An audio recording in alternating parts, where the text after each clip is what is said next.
할렐루야, 고맙습니다. 영원히 하나님의 이름을 높이는 성도가 되시기를 축복드립니다. 10절에 보면은 만군의 하나님 여호와께서 함께 계시니 다윗이 점점 강성하여 가니라. 이 말씀에서 오늘 제목을 정했습니다. 하나님이 함께 계시는 사람. 따라합시다. 하나님이 함께 계시는 사람. 누가 그 사람입니까? 누가 그 사람이 돼야 됩니까? 내가, 우리가, 우리 가정이 그 가정 되고 그 사람이 돼야 될 줄로 믿습니다. 여호와께서 함께 계시니 다윗이 점점 강성하여 가니라. 점점 강성해져 갔다고 하는 것은 히브리어의 그 해석을 보면은 걸어갈수록 점점 커졌다, 이런 의미가 담겨 있어요. 역동적으로 막히지 않고 진척이 됐다, 이런 의미도 담겨 있습니다. 여러분, 강성하여 가는, 점점 강성해 가는 은혜와 축복이 여러분의 삶에, 가정에 있기를 축원합니다. 자꾸 우리가 진척이 되어야 돼요. 또 커져야 됩니다. 한번 따라서 기도합니다. 주여, 나를 강성하게 하옵소서. 주여, 내 믿음, 내 은혜, 내 삶이 점점 확장되고 진척되고 커져가게 하옵소서. 아멘. 그런데 여러분, 이렇게 되는 것은 내게 있는 것이 아니에요. 우리의 어떤 지위, 우리의 스펙, 우리의 능력에 강성해지는 비결이 있다고 하지 않습니다. 다윗이 어떻게 점점 강성하여 갔다고 말씀합니까? 비결이 뭐예요? 하나님이 함께 그와 계셨기 때문에 다윗은 점점 강성해지는 인생을 살았고 남겼습니다. 그런데 다윗과 함께 하셔서 점점 강성하게 해주신 하나님을, 그 성호를, 호칭을 뭐라고 이렇게 부르고 있습니까? 만군의 하나님 여호와, 이렇게 성호를 부르고 있어요. 만군의 하나님 여호와라는 이 호칭에는요, 무한한 자원이 있다는 거예요. 무한한 힘이 있다는 거예요. 무한한 세력이 있다고 하는 의미가 담겨 있습니다. 인간이 갖고 있는 건 한계가 있죠. 나라도 민족도 또 권력자들이 갖고 있는 자원, 힘, 권세, 세력들 큰 것 같지만 한계가 있습니다. 이런 인간의 육신의 세상에 그 모든 힘과 세력을 초월한, 자원을 초월한 무한한 이 통치, 무한한 능력, 무한한 자원을 소유하신 분이 창조주 하나님이신 거예요. 여러분, 창조주 하나님을 바라보시기 바랍니다. 우주 만물을 지으신 분이 누굽니까? 하나님이십니다. 그 하나님이 누구와 함께 하신 거예요? 다윗과 함께 계셨다는 겁니다. 자, 그런데 만군의 하나님 여호와가 다윗과 함께 계셨다는 것은 다윗 편에서 보면은 어떤 의미가 있습니까? 하나님을 굳게 믿은 거예요. 만군의 하나님을 신뢰한 거예요. 그랬을 때 이 만군의 하나님 여호와 하나님이 다윗과 함께 계시게 되는 축복을 누리며 살아가게 된 줄로 믿습니다. 내가 믿지 않는데, 내가 신뢰하지 않는데 그 하나님이 어떻게 함께 계실 수가 있습니까? 사무엘상 17장 45절에 보면은 다윗이 골리앗과 싸우러 달려가면서 이렇게 얘기합니다. 너는 칼과 창과 단창으로 내게 나아오지만은 나는 만군의 여호와의 이름 곧 네가 모욕하는 이스라엘 군대의 하나님 이름으로 내게 나아가노라. 이렇게 고백해요. 누가 이겼습니까? 칼과 창과 단창으로 무장하고 온 골리앗이 이겼습니까? 만군의 여호와 하나님의 이름으로 나간 다윗이 이겼습니까? 다윗이 이긴 거예요. 여러분, 이 믿음의 그 비결을, 은혜를 우리가 붙들어야 될 줄로 믿습니다. 온 나라가 벌벌 떨고 왕으로부터 모든 장군과 군대가 벌벌 떨고 골리앗 때문에 다 숨어 있고 도망 다니고 그런 때입니다. 나라가 위기에 있을 때입니다. 다윗은 그때 소년의 나이지만은 믿음 하나 가지고 달려갑니다. 나는 만군의 여호와의 이름, 이 이름으로 내게 나간다. 하나님을 골리앗 앞에서 높인 거예요. 하나님의 이름을 골리앗 앞에서 선포한 거예요. 여러분, 이렇게 하나님의 이름을 높이고 신뢰하면서 선포하는, 세상에 선포하고 골리앗 앞에서 선포하고 도전하는 다윗과 하나님이 함께 계셔준 거예요. 그래서 다윗이 골리앗을 이길 수 있었던 거예요. 여러분, 세상을 살면서 하나님을 높이십니까? 우리가 하나님의 이름이 부끄럽습니까? 하나님을 우습게 보는 세상 속에서 우리 성도들도 하나님을 우습게 보고 부끄러워하지 말아야 돼요.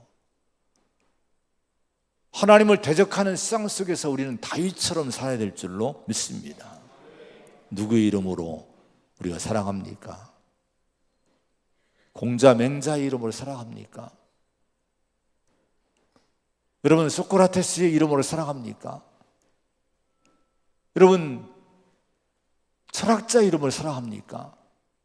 석가모니의 이름으로 살아갑니까? 하나님의 이름을 부끄러워하지 말아야 돼요. 우리 성도는 하나님의 이름, 예수의 이름을 높이고 부르고 그분의 영광을 돌리며 선포하고 살아가야 돼요.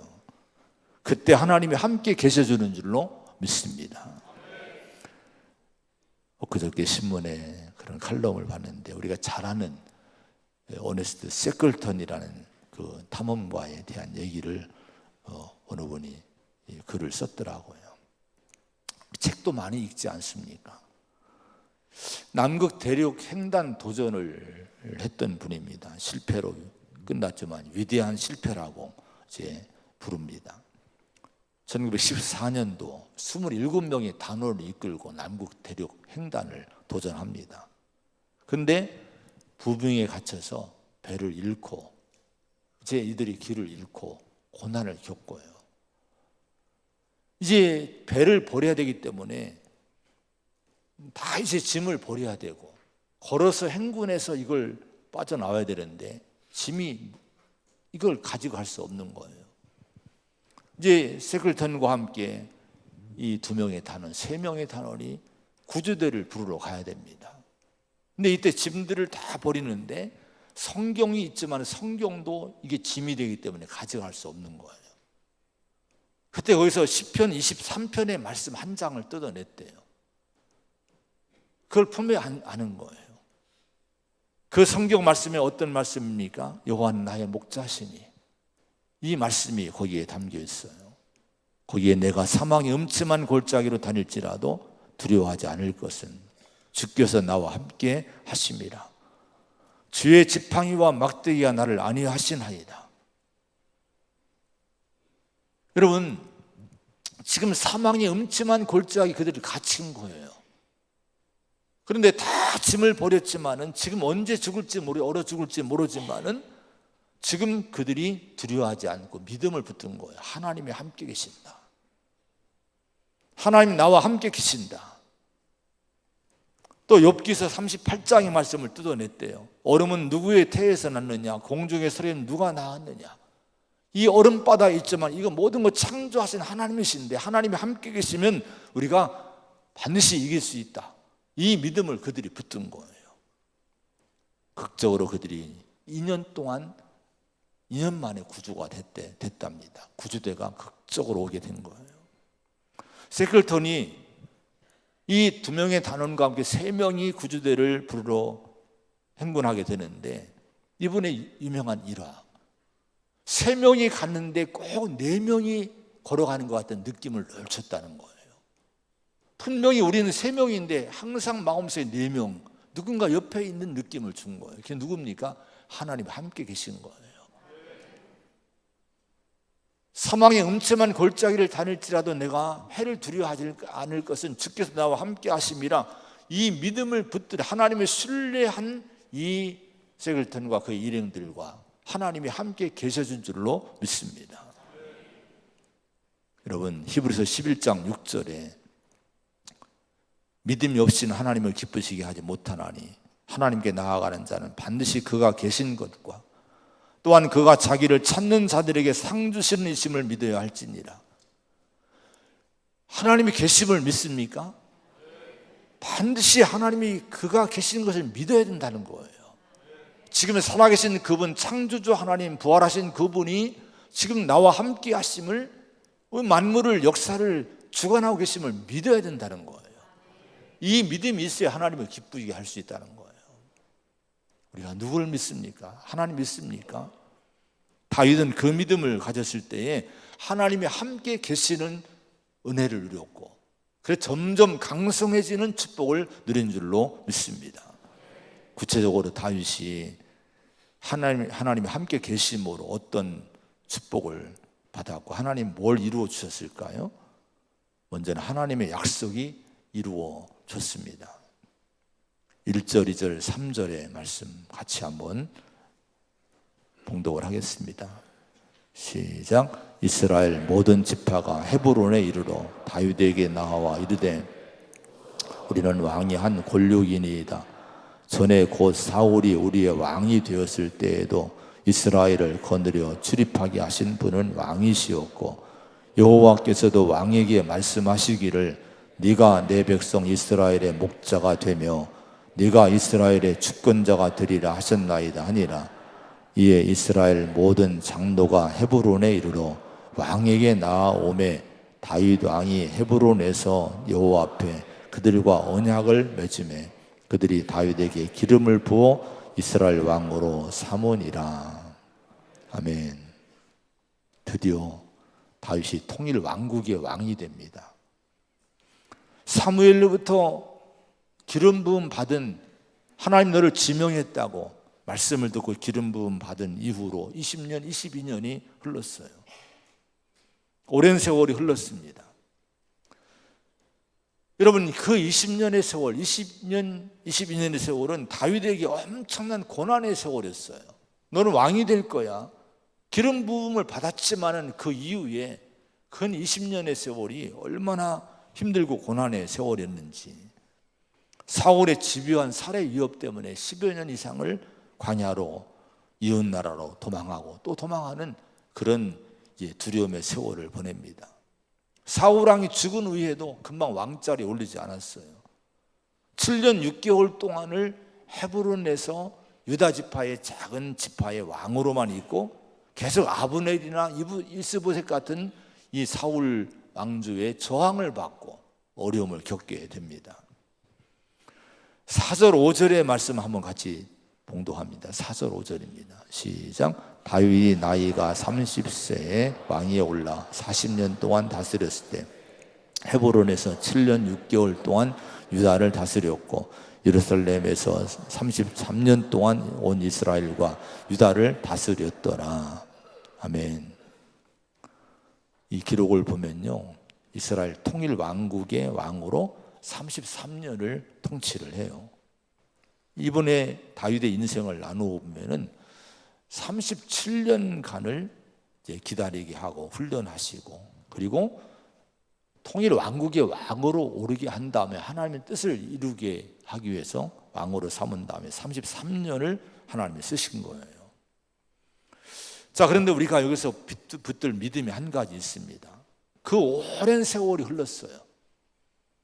특히 기름 부음 받은 다음에 20년 이상이 흘렀어요.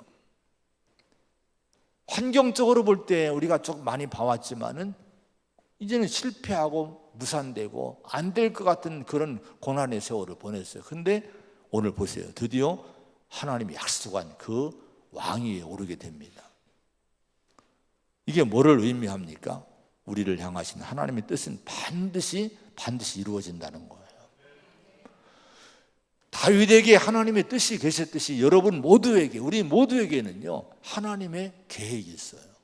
하나님의 선하신 뜻이 있는 거예요. 약속이 있는 거예요. 근데 여러분, 세월이 어떤 환경이 그걸 막을 것 같습니까? 못 막습니다. 하나님이 함께 계시면은 반드시 그 뜻은 이루어짐을 믿으시 바랍니다.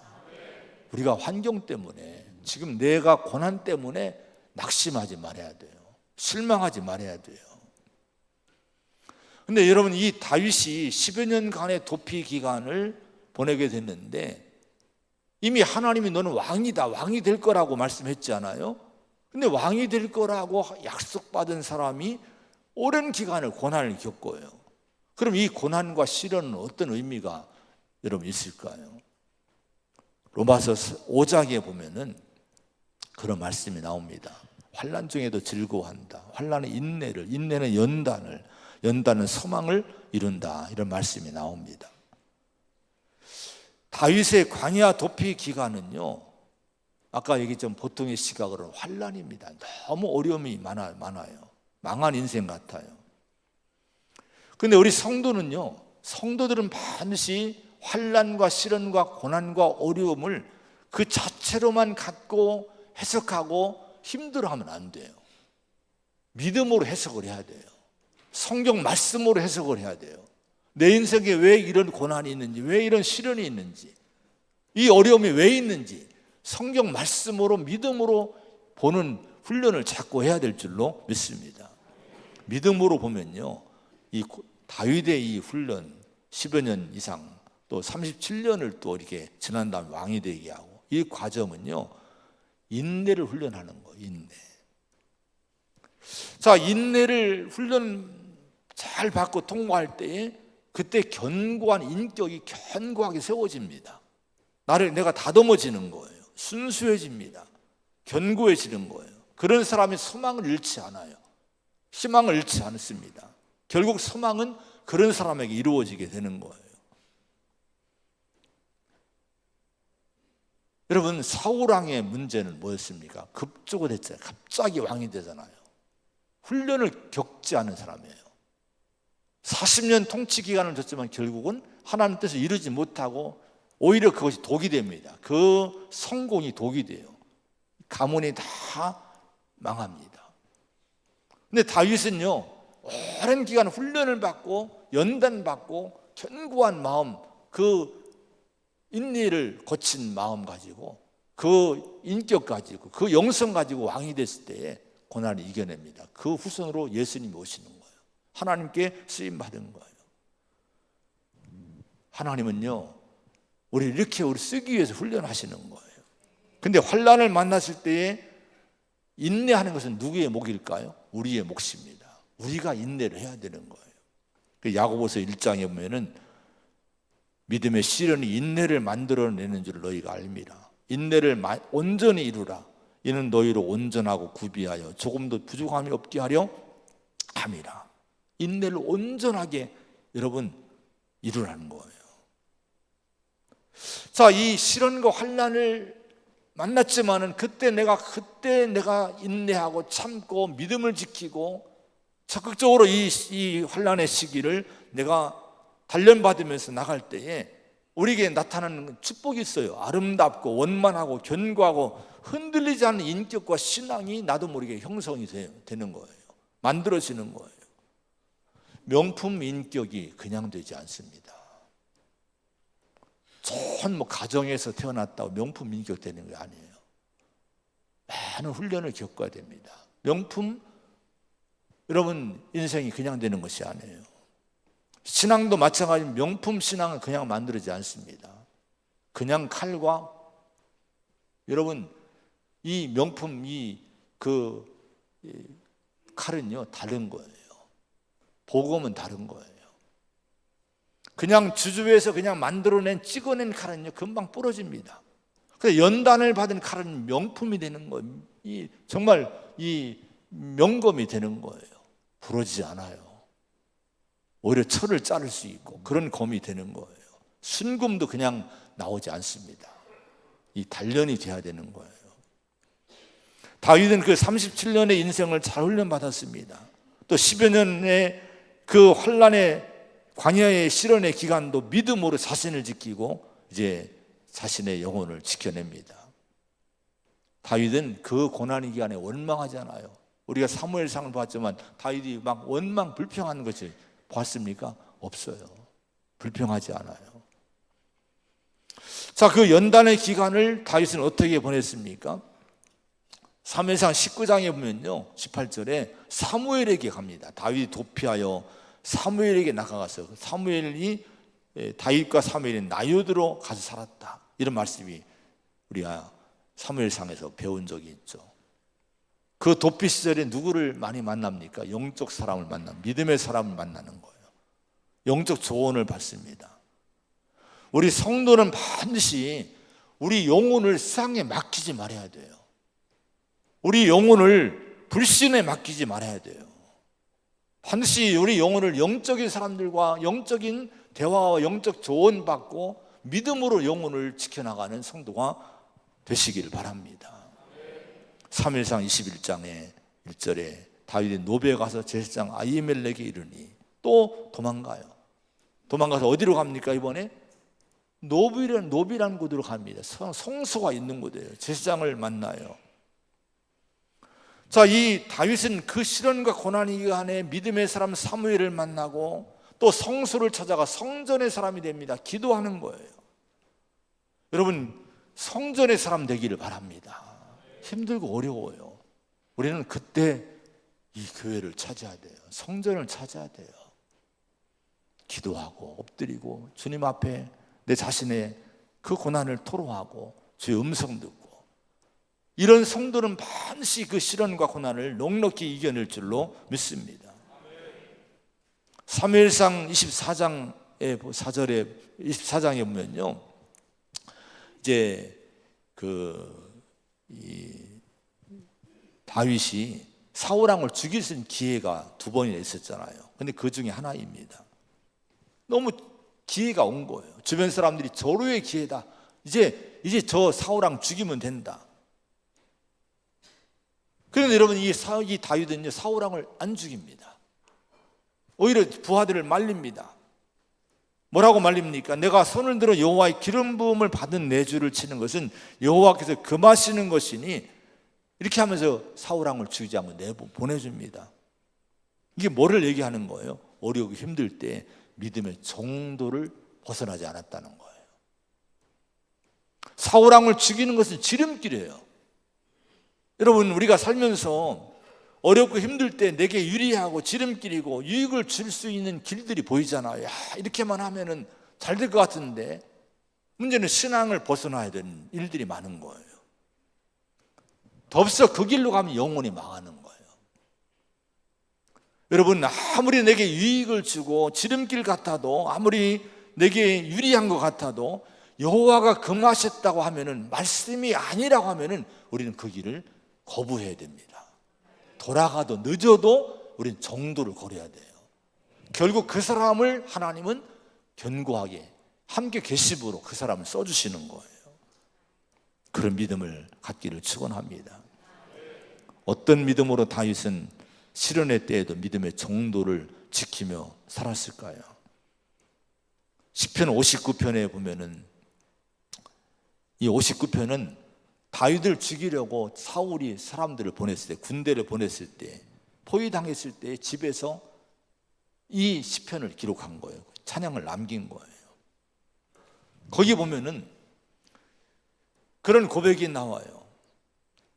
그들에게 개처럼 울며 성으로 들어다니게 하소서. 그들은 먹을 것을 찾아 유리하다가 배부름 먹지 못하면 밤을 새우려니와 나는 주의 힘을 노래하겠다. 아침에 주의 인자심을 높이 부르며 부르오리니 주는 나의 요새시고 나의 환난날의 피난처시다. 이런 고백을 합니다. 거듭 이 고백을 해요. 하나님이 나의 피난처라는 거예요. 개떼처럼 이 사울의 군대가, 정예부대가 나를 둘러 진치고 죽이려고, 동이 트면 죽이려고 기다리고 있지만은 아니야, 그들은 굶주리고 돌아갈 거라는 거예요. 나를 못 죽이고 돌아갈 거라는 거예요. 왜 그렇습니까? 하나님 내 요새이기 때문에, 하나님 나를 지키고 있기 때문에. 여러분, 이 고백대로 그렇게 해주신 거예요. 여러분, 이 믿음은 절대 믿음입니다. 빠져나갈 수 없는 그런 이 그런 가정에 갇혀 있는데 정예부대가 둘러치고는 어디를 도망갑니까? 빠져나갈 길이 없어요. 평온할 때 고백한 것이 아닙니다. 이 위기의 때, 절체절명의 위기의 때 이런 고백을 드린 거예요. 자, 여러분, 이 고백을 들었을 때 하나님은 이 다윗과 함께 계셔준 거예요. 지금 어렵습니까? 힘듭니까? 입에서 입술을 지켜야 돼요. 믿음을 지키시 바랍니다. 하나님은 나와 함께 계시다. 사람들은 다 도망가고 없어도 하나님이 나와 함께 계시면 되지 않겠습니까? 결국 그 믿음대로 다윗이 여러분 보호받고 구출받고 그 위기를 벗어나게 된 거예요.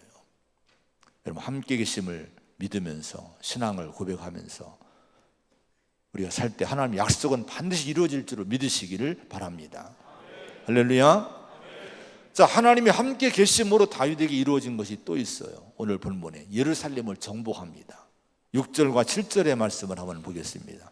6절 7절 시작. 그 땅 즈민 여부스 사람을 치려하며 그 사람들이 다윗에게 이르되 내가 결코 이리로 들어오지 못하리라. 맹인과 다리 저는 자라도 너를 물리치리라 하니 그들 생각에는 다윗이 이리로 들어오지 못하리라 함이나 다윗이 시온 산성을 빼앗았으니 이는 다윗 성이더라. 아멘. 왕으로 통일 왕국의 왕으로 기름 부음 받은 다음에 첫 번 한 것이 예루살렘을 정복하는 거예요. 예루살렘은 유서 깊은 영적인 의미가 있는 도시입니다. 창세기 14장부터 이미 등장하는데 멜기세덱 왕이 이 살렘 왕으로 등장해요. 멜기세덱은 지극히 높은 하나님의 제사장이라고 또 거기에 표현합니다. 히브리서에서는 멜기세덱을 예수님의 모형으로 그림자로 이제 표현을 해요. 그러니까 이미 예수님의 그 그림자로 멜기세덱이 창세기에 등장을 살렘 왕으로 등장한 거예요. 영원한 하나님 제사장으로 등장했었던 거예요. 이런 이 믿음이 담긴 성이 예루살렘 성입니다. 출애굽을 하고 가나안 땅으로 이스라엘 민족이 여호수아의 인도하에 이 정복 전쟁을 하고 들어왔을 때에 그 당시 여호수아의 인도하에 이 예루살렘이 잠깐 정복당하고 그런 적이 있어요. 살렘 왕을 죽이고 이런 적이 있었습니다. 근데 그 다음에 이 가나안 땅을 분배할 때에 이 예루살렘은 두 지파에게 나뉘어서 분배가 돼요. 이 선이 예루살렘을 지나갑니다. 유다 지파가 있고 베냐민 지파가 그 예루살렘을 이렇게 나누어서 분배를 받아요.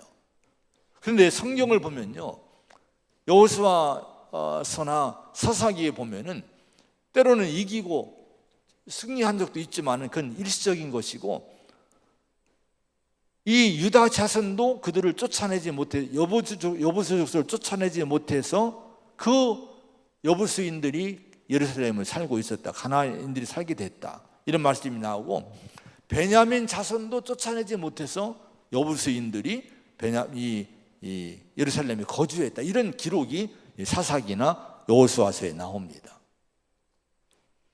자, 그런데 여러분, 이게 BC 1400년경에 그런 일인데요. 그 이후로 1400년이 지난 BC 1000년, 1003년에 다윗이 왕이 된 다음에 이 예루살렘을 일거에 정복해 버리는 거예요. 오늘 읽은 말씀이 그 말씀입니다. 이 예루살렘을 쳐서 정복을 합니다. 자, 여러분, 가나안 땅으로 이스라엘 백성 드린 목적이 뭡니까? 이 가나안 땅으로 이스라엘 민족을 출애굽시키고 애굽에서 끌어들여와서 이제 살게 한 목적은요, 믿음의 나라를 이루고 하나님과 평화를 이루며 살기를 원하셔서 하나님 이스라엘 백성들을 가나안 땅, 축복의 땅, 약속의 땅으로 드린 거예요. 근데 정작 어디를 정복하지 못한 거예요? 예루살렘, 평화에서, 예루살렘이라는 것은 평화의 도성이라는 거예요. 평화의 거주지라는 의미가 있어요. 근데 여러분, 그런 평화의 거주지인 예루살렘을 정복하지 못하고 미정복 상태로 남겨둔 거예요. 여러분, 여부수인들이 가나안 사람들이 계속 그 땅을 차지하고 있었던 거예요. 이스라엘 중심부에 그들이 있었던 거예요. 여부수인들, 가나안인들이 이름은 멋져 보이잖아요. 근데 가나안인들을 왜 하나님이 그렇게 쫓아냈을까요? 그들은 레위기 18장에 보면 아주 타락의 극치를 이룬 사람들입니다. 아주 음란하고 더럽고 추하고 이건 입에서 담기 어려운 죄악들이 보편화된 이 족속들이에요. 그래서 하나님이 그들을 쫓아냈고 그 땅도 토해냈다고 성경은 얘기합니다. 여러분, 이건 뭐를 얘기할까요? 400년 동안을 그들이 거기 차지하고 있고 이스라엘이 정복하지 못한 건 뭘 얘기할까요? 영적 교훈은요, 우리 인간이 죄를 이기지 못하고 죄악의 정복 땅에서 하나님과의 평화를 누리지 못함을 보여주는 이런 모습들입니다.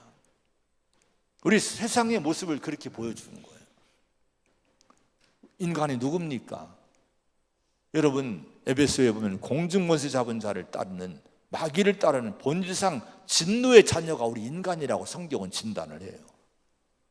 우리 인류는 자연을 정복하고 이 생물을 정복하고 이런 것들 저런 것들을 정복한다고 하지만은 그러나 정복하지 못하는 것이 유일한 것이 있어요. 죄를 정복하지 못합니다. 이길 것 같죠? 못 이깁니다. 이길 수 없어요. 사망을 못 이깁니다. 사망에 다 이러면 쓰러집니다. 마치 이스라엘 백성들이 가나안 땅에 들어왔지만은 정작 평화의 도성 예루살렘은 죄악의 민족 여부수인들의 세력에 눌려 빼앗기고 정복하지 못하고 살아온 것 같은 것이 인류의 모습인 거예요. 근데 오늘 다윗이 왕이 된 다음에 어떻게 합니까? 그 누구도 이기지 못했던 여부수인들을 이기고 평화의 도성 예루살렘을 찾는 거예요. 정복하는 거, 거기를 수도로 삼는 거예요. 그럼 어떻게 다윗은 그 난공불락의 예루살렘 성을 여부수인들에게서 빼앗을 수 있었을까요? 비결이 8절에 나옵니다. 8절 한번 같이 읽어보겠습니다. 시작. 그날에 다윗이 이르기를 누구든지 여부수 사람을 치거든 물기는 대로 올라가서 다윗의 마음에 미워하는 다리 저는 사람과 맹인을 치라 하였으므로 속담이 되어 이르기를 맹인과 다리 저는 사람은 집에 들어오지 못하리라 하더라. 아멘. 공동 번역에 보면요 이렇게 했어요. 누가 다윗이 명령을 내렸다. 누가 여부수인을 치르느냐? 물을 길어 올리는 바위벽을 타고 올라가. 이렇게 번역했어요. 물 기는 데로 올라가서, 이것은 물을 길어 올리는 바위벽을 타고 올라가서 정복하라, 치라는 거예요. 이게 무슨 얘기일까요? 이 예루살렘은 이 견고한 이 요새처럼 돼 있는 거예요. 근데 거기는 물이 없어요. 근데 그 밖에 저 밑에 기온이라는 샘이 있는데 그 기온 샘이 이제 그 기온 샘 물을 길어와야 되는데 그대로부터 거기는 수로를 파는 거예요. 터널을 그 밑으로 파서 예루살렘 밑으로 들어오게 하고, 예루살렘에서는 그 수직으로 또 아니면 이렇게 사선으로 또 터널을 파서 그 물을 길어서 먹은 거예요. 근데 누구도 그걸 몰랐는데요, 이스라엘 백성들이 400년 동안 그 길을 몰랐어요. 근데 다윗은 유일하게 그 길을 알았던 거예요. 왕이 된 다음에 정예병들을 보냅니다. 거기에 터널이 있어. 그걸 타고 올라가면 예루살렘 정복할 수 있어. 그 길을 알려주는 거예요. 그래서 예루살렘을 정복하게 된 겁니다. 여러분, 다윗의 그 능력이 뭡니까? 다윗의 영광이 뭡니까? 누구도 알지 못하고 누구도 찾지 못했던 이 예루살렘의 여부수인들을 이길 방법과 평화의 도성 예루살렘을 정복하는 길을 다윗이 유일하게 알았다는 거예요. 이게 왜 의미가 있습니까? 후일에 다윗의 자손으로 오신 예수님은 이렇게 선포했습니다. 요한복음 14장 6절에 예수께서 이르시되 내가 곧 길이요 진리요 생명이니 나로 말미암지 않고는 아버지께로 올 자가 없느니라. 내가 곧 길이요 진리요 생명이다. 나로 말미암지 않고는 아버지께로 올 자가 없다. 여러분, 인간이 하나님께로 갈 수 있는 길은 없어요. 아무리 내가 수양을 하고 아무리 내가 어떤 행위를 해도 인간의 수준은요, 그게 그거예요. 죄를 이기고 사망을 이기고 하나님께로 나갈 수 있는 길은 없어요. 근데 예수님이 그 길을 아신 거예요. 자기가 죽으신 거예요. 우리 죄를 없애주신 거예요. 우리에게 생명을 주신 거예요. 우리를 의롭다 하시고 생명을 주신 거예요. 이런 은혜 받고 이런 구원받은 하나님의 자녀들은 여러분 예수의 이름으로 하나님의 영광에 이르게 되는 줄로 믿으시기 바랍니다. 이것이 우리가 믿는 믿음인 거예요. 다른 길은 없어요. 여러분, 예수님이 그 길이 되신 줄로 믿으시기 바랍니다. 디모데전서 2장 4절, 하나님 모든 사람이 구원받고 진리를 아는 데 이르기를 원하시느니라. 하나님이 이 진리를 다 알기를 원하셔요. 우리는 이 진리를 선포하고 이 진리를 붙들고 이 진리를 얘기하고 이 진리를 붙들어야 될 줄로 믿습니다. 그 진리가 뭐예요? 하나님 한 분이시고 또한 하나님과 사람 사이에 중보자도 한 분이신데 예수님이란 거예요. 공자 명자가 아니란, 그들은 그냥 여러분 우리의 마음을 가르치는 이런 학식은 가르치는 이런 될 수 있지만 어느 종교도 그건 가르치지만은 진짜 하나님께로 가는 중보자는 못 된다는 거. 우리 죄의 문제는 없애지 못한다는 거예요. 사망의 문제는 없애지 못한다는 거예요. 우리 예수님이 유일한 길이십니다. 다윗이 그 길을 알고 평화의 도성을 정복했듯이 예수님이 그 길을 알고 우리에게 길을 열어주신 거예요. 여러분, 이 믿음이 있을 때 우리는 평화를 누리고 하나님이 함께 하시는 축복을 누리게 될 줄로 믿습니다. 마지막으로 하나님이 함께 계심으로 다윗이 누린 은혜는 블레셋의 도전을 이기고 물리칩니다. 다윗이 왕이 되니까 블레셋이 걱정이 큰 거예요. 자, 저 세력이 이제 커지면은 이제 우리가 감당할 길이 없어. 그래서 그들 전쟁을 일으킵니다. 초반에 다윗을 꺾으려고 전쟁을 일으킵니다. 17, 18절이 그 말씀이에요. 블레셋 사람들이 왕이 된 걸 듣고 올라옵니다.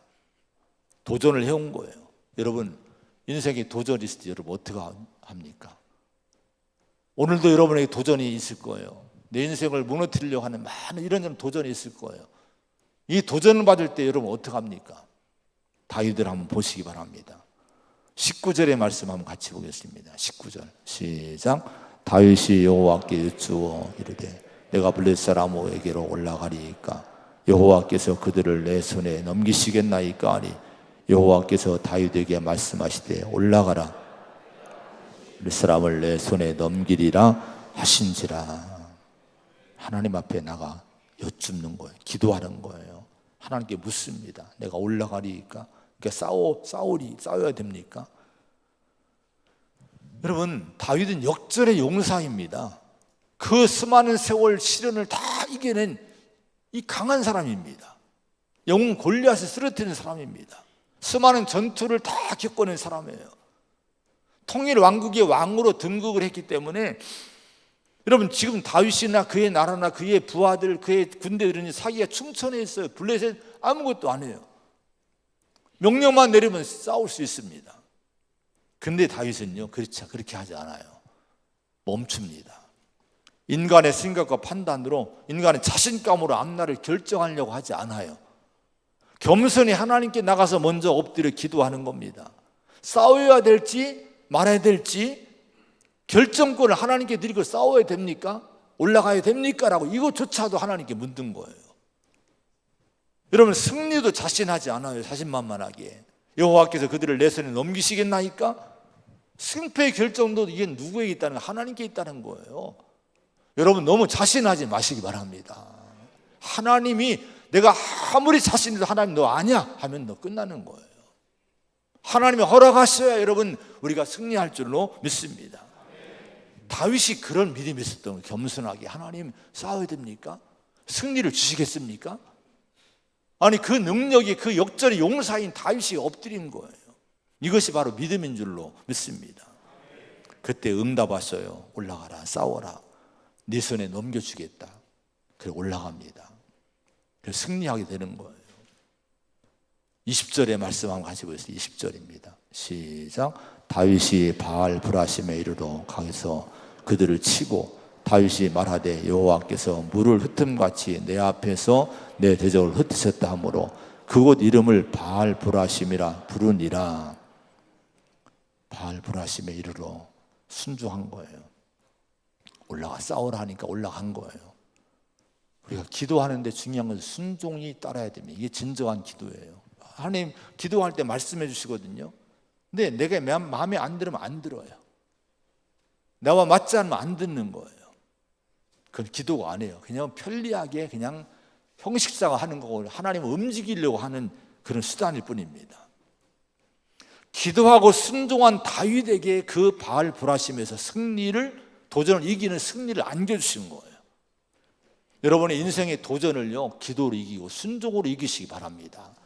반드시 승리할 수 있는 거예요. 자, 근데 승리 이후에가 중요합니다. 승리 이후에 뭐라고 다윗이 말합니까? 다윗이 말하되, 그들을 치고 이기고 다윗이 말하되 이렇게 얘기합니다. 여호와께서 물을 흩음같이 내 앞에서 내 대적을 흩으셨다 하므로 그곳 이름을 바알 브라심이라 부르니라. 여호와께서, 따라합시다. 여호와께서, 하나님이 이 고백을 자꾸 많이 해야 돼요. 여러분, 많이 해야 돼요. 하나님이 작은 것도 하나님이 하셨구나, 하나님이 하셨구나. 하나님 이걸 제일 기뻐하시는 거예요. 해놓고 내가 하면 안 됩니다. 내가 능력 있으니까. 아니에요. 그 하나님을 기념한 거예요. 바알 브라심, 지형 이름을 하나님이 흩으셨다고 이름을 전놓는 거예요. 우리 이름을 내려고 하지 마세요. 하나님의 이름을 자꾸 내시기 바랍니다. 인간의 탐욕이에요. 내 이름을 자꾸 내려고 하는 거, 나를 기념하려고 하는 거, 탐욕입니다. 탐욕이 내려져야 돼요. 마지막 12절 말씀을 읽고 마치겠습니다. 12절입니다. 시작. 다윗이 여호와께서 자기를 세우사 이스라엘 왕으로 삼으신 것과 그 나라를 높이신 것을 알았더라. 이 말씀은 너무 중요합니다. 다윗이 여호와께서 자기를 세우사, 그러니까 여러분, 왜 승리를 줬고 왜 나를 그 왕으로 세웠고 왜 높여주는지 다윗은 이걸 아는 거예요. 그래서 다윗이 위대한 거예요. 3000년 역사에 실수도 있었지만 3000년 흘렀지만은 지금까지 다윗이 존경받는 이유가 그거예요. 예수님이 그 다윗의 후손으로 오신 걸 자랑스럽게 여기신 것이 그 이유인 거예요. 여러분, 왜 하나님이 여러분의 승리를 주셨습니까? 왜 이기게 했습니까? 왜 뭔가 인생의 일을 성취하게 했습니까?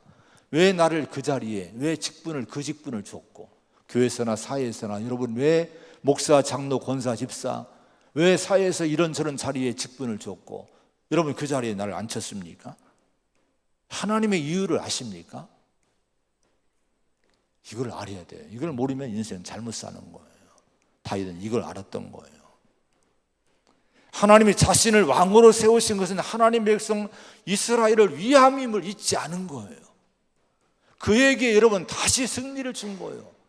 이 다윗에게 여러분 승리를 안겨주신 거예요. 사울의 비참한 불행한 모습은 왜 그렇습니까? 이걸 몰랐던 거예요. 다윗과 다른 것이 이걸 몰랐던 거예요. 하나님이 이 사울을 왕으로 세우시 40년을 세웠지만은 왜 내가 왕이 됐는지, 왜 하나님이 나를 세우시는 은총을 입었는지를 몰랐어요. 자기를 위해 사는 거예요. 자기 기념비를 세우는 거예요. 하나님의 등을 들리는 거예요. 결국 40년이 독이 되고요. 결국 사울은 블레셋에 의해서, 블레셋을 다윗은 오늘 이기지 않습니까? 근데 사울은 블레셋에 집니다. 패배합니다. 가문이 다 몰살당해요. 세 아들이 다 죽어요. 비참하게 그 왕조는 끝나게 됩니다. 가문이 몰락했어요. 왜 그랬습니까? 왕으로 세우는데 엉뚱한 짓을 하는 거예요. 하나님께 등을 돌리는 거예요. 여러분, 우리는 하나님이 나를 왜 세우셨는지를 바로 알고 하나님이 지금 우리와 함께 계심을 잊지 마시고 하나님 영광 위에 사는 성도가 되시기를 축원합니다. 그래야 하나님이 나와 함께 계시는 거예요. 우리 교회가 그렇게 되고 여러분의 가족이 그렇게 되기를 축원합니다.